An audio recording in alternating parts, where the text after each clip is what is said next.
может ли жена взять фамилию мужа? Одна женщина спросила, вот можно ли брать после замужества брать фамилию мужа? Я говорю, да, можно. Это просто-напросто там интернет-глупость, выдуманная, распространенная там в интернете, что-то в этом роде. Там потом идет комментарий. Ну, так как ты видишь новопоступающий комментарий, там нажимаешь, через какое-то время появляется комментарий, что вот у нас в стране там имамы говорят, что нельзя. Ну, как сказать, я ничего не стал говорить. То есть, во-первых, не могут имамы говорить, что нельзя менять, брать фамилию мужа. Если кто-то и сказал, как имам, ну, парень там или дедушка неграмотный, ну и ладно, ну и прошли мимо. А потом появляется еще один комментарий.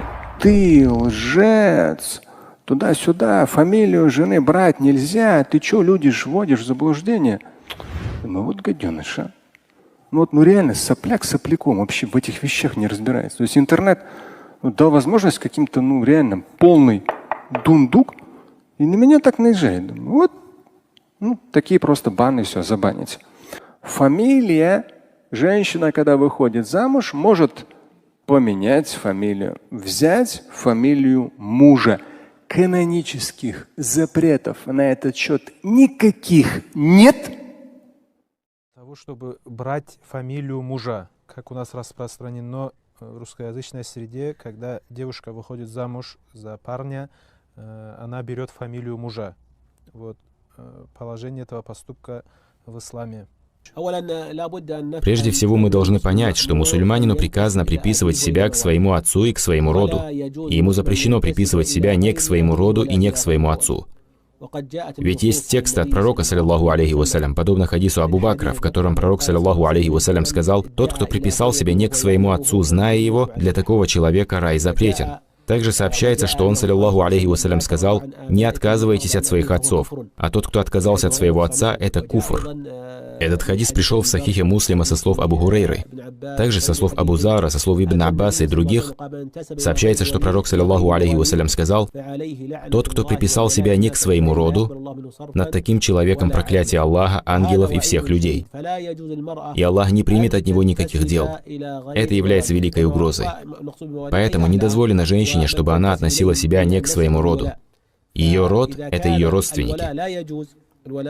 Например, в старые времена, когда господин отпускал на волю своего раба, а господин был, допустим, из племени Курайш, и когда он отпускал своего раба, для раба становилось обязательным, чтобы он относил себя к племени Курайш, то есть к своим хозяевам, которые его отпустили. Поэтому, если было недозволенным, чтобы раб относил себя не к своим бывшим хозяевам, то что можно сказать о том, кто относит себя не к своему роду? Поэтому женщина, когда выходит замуж за человека, обязана относить себя к семье и роду своего отца. И ей нельзя относить себя к роду мужа, так как относительно этого пришли страшные угрозы. Среди них то, что она не войдет в рай. Отказ от своего отца – это куфр. Также ее постигнут проклятия, если она будет относить себя не к своей родне и не к своему роду. Просим у Аллаха благополучия и безопасности.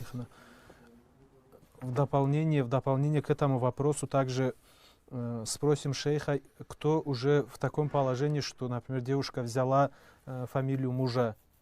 Что делать в этой ситуации? То есть обязательно ли ей менять обратно? Мы скажем, что обязательно для женщины, совершившей ошибку в этом деле и приписавшей себя к роду мужа, чтобы она, во-первых, покаялась перед Всевышним Аллахом за этот грех. Во-вторых, она должна вернуться к тому, чтобы приписать себя к роду и имени своего отца. Это сделать несложно. Если приписывание было только на словах, то она должна отказаться от приписывания себя к фамилии своего мужа и вернуться к фамилии своего отца. А если она записала где-то в документах, что она дочь такого-то, а затем взяла фамилию своего мужа, то мы скажем, что для нее обязательно, чтобы она пошла в контору, где находятся эти бумаги, как это бывает в некоторых странах, и исправила эту ошибку. Как я уже говорил, это сделать несложно. Она должна пойти в эту контору и изменить свою фамилию в записях, которые находятся у них в компьютере, на фамилию своего отца. Это то, что является обязательным для нее, вместе с покаянием от этого греха, который она совершила.